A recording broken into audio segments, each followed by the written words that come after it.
May nadaanan naman ako sinumpang post sa FB at ito yung sabi. Sabi sa post, boys, pakisagot lang ng walang halong kasinungalingan. Walang lalaking isang babae lang ang pagpapantasyahin. Kahit anong gawin natin, hindi tayo magiging sapat. Pwedeng makukontento sila sa atin pero hindi natin sila mapipilit na dapat tayo lang kasi in the first place, hindi lang tayong babae sa mundo. Kahit sabihin pa niya na mahal ka niya, ma-attract at ma-attract din yan sa iba. And that's reality. Sa gantong mga post talaga ako banas na banas the most. De, joke lang din ang bagay sa akin yung ganun.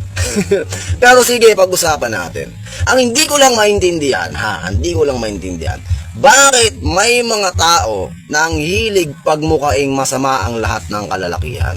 Hindi ko alam kung ano yung pinaguhugutan nyo. Ano ba yung mga naranasan nyo sa buhay? Bakit gusto nyo sabihin na lahat ng lalaki sa mundo masama, para kami ng ugali, walang mabuti kahit isa man sa amin? Anong klaseng sakit yung naramdaman mo? Sino ba yung nanakit at nanloko sa'yo para masabi mo yan? Para i-generalize mo lahat ng lalaki?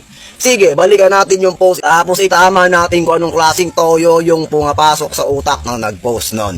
Tara! Unang linya, walang lalaking iisa lang ang papantasyahin. Wala daw kahit isang lalaki. Which is maling-mali. Ha? Maling-mali. Yung lalaki, pag yan nagseryoso na, nakalampas na sa pagiging binata, committed na, nagmature na, huwag kang mag-alala. Ikaw na lang yung papantasyahin niya. Lahat ng init ng katawan niyan sa'yo na ibubuhos. Ngayon, kung hindi mo pa yung nararanasan, pasensya ka, di ba? Baka pinili mo kasi yung manloloko. Pangalawa, kahit anong gawin natin, hindi tayo magiging sapat. Naku naman, hindi ka magiging sapat sa taong iba yung hinahanap. Ganun yun. Wala yun sa kahit ano yung gagawin mo. Magiging sapat ka lang pag pinili ng partner mo na sapat ka na para sa kanya. Pangatlo, pwedeng makukontento sila sa atin pero hindi natin sila mapipilit na dapat tayo lang. Kasi in the first place, hindi lang tayong babae sa mundo. So parang sinabi mo na rin lang naman na okay lang naman babae yung ibang lalaki kasi hindi naman talaga mapipilit na makontento sila kasi ang dami naman babae sa mundo. Maling-mali po yun.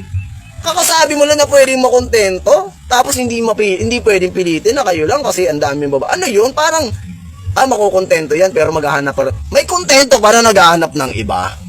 Pamali-mali, anak ng tutsa naman. Anong klaseng trip to? Hindi ko maintindihan kung pinagmumukha ba talaga kaming masama o pinagtatanggol mo yung mga manluloko na, hayaan mo naman loko yun. Ganyan naman talaga yung mga yan. Makukontento pero maghahanap ng iba.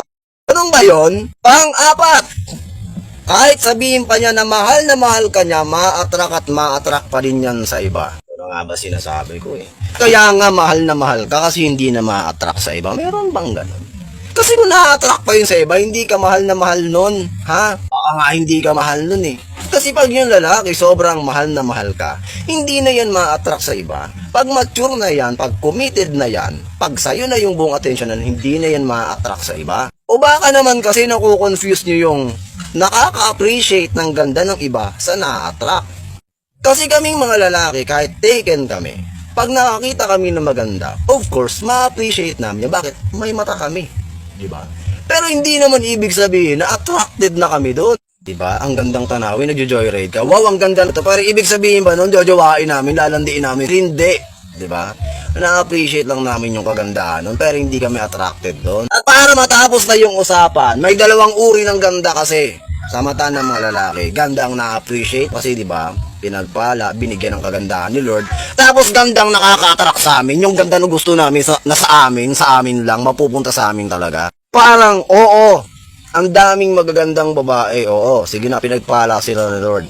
Pero yung ganda mo, yan yung ganda na gusto ko akin lang. Ganon yun kasi, pag mahal ka ng lalaki, gigigil ako eh. Tapos may pa, that's reality ka pa. Hindi yun reality. Sinasabi ko sa inyo eh. Ito feeling ko nag-post nito, naloko eh. Babaero yung asawa nito, yung partner nito. Girls, ganito kasi. Pag kayo niloko ng lalaki, may nanloko sa inyo. Imbis mag-post kayo ng ganito, i-post nyo yung pangalan ng lalaki, address, lagyan nyo ng picture para maiwasan, hindi yung idadamay nyo kami lahat. Nanggigigil ako sa inyo eh.